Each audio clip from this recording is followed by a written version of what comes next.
নমস্কাৰ বন্ধুসকল, আজি আহিছোঁ চৰাইদেউ ডিষ্ট্ৰিক্টৰ সাপেখাতি ৰহন শ্যাম গাঁৱৰ আনন্দ বুদ্ধ বিহাৰলৈ। এই মনেষ্ট্ৰীটো 1999তে এই শ্যাম গাঁৱত স্থাপিত কৰা হৈছিল। ইয়াৰ বাহিৰৰ পৰিৱেশটো ইমান সুন্দৰ যে আপুনি যদি ইয়ালৈ আহে আপোনাৰ মাইণ্ডটো ফ্ৰেছ হৈ যাব। লগতে ইয়াত ভক্তিভাৱে সেৱা জনালে মনৰ আশা পূৰণ হয়। বলকচোন ভিতৰ ভাগলৈ সোমাই যাওঁ, ভিতৰ ভাগৰ পৰিৱেশটো এবাৰ চাই আহোঁ।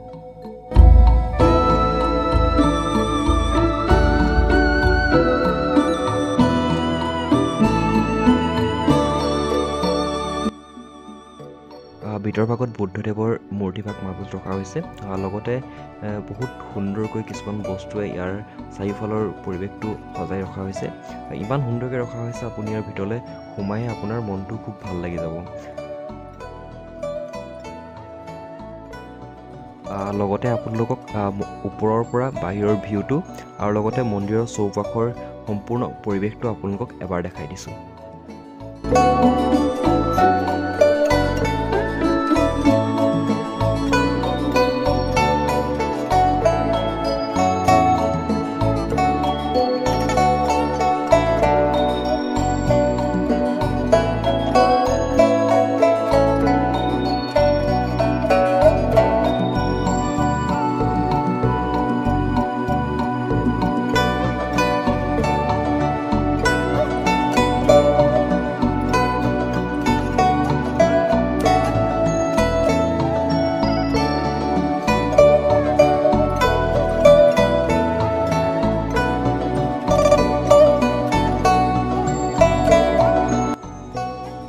বাহিৰ ভাগতো বিভিন্ন জেগাত বুদ্ধদেৱৰ মূৰ্তি ৰখা হৈছে।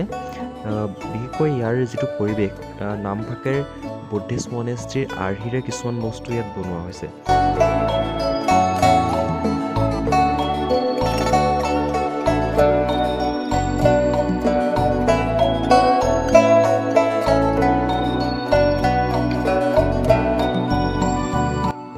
যদি আপোনালোকে নামফাকেৰ বুদ্ধিষ্ট মনেষ্ট্ৰী যোৱা নাই, তো তাৰ যদি এক্সপিৰিয়েঞ্চ ল'ব বিচাৰিছে আপুনি ইয়ালৈ এপাক আহিব পাৰে। সাপেখাতিৰ পৰা মাত্ৰ 3 কিলোমিটাৰ ডিষ্টেঞ্চতে ৰহন শ্যাম গাঁৱত এই মনেষ্ট্ৰীভাগ আছে। লগতে ইয়াত ফটোশ্বুট বা ভিডিঅ'গ্ৰাফী ল'বৰ কাৰণে কোনো ধৰণৰ অসুবিধা নাই। চ' ফটোগ্ৰাফী বা ভিডিঅ'গ্ৰাফী বা ৰিলছ বনাবৰ কাৰণেও আপোনালোকে ইয়াত আহিব পাৰে। ভিডিঅ'টো শেষলৈকে চোৱাৰ বাবে থেংক ইউ ছ' মাছ। ভিডিঅ'টো চাই যদি ভাল পালে লাইক, কমেণ্ট আৰু প্লিজ ছাবস্ক্ৰাইব কৰি দিব।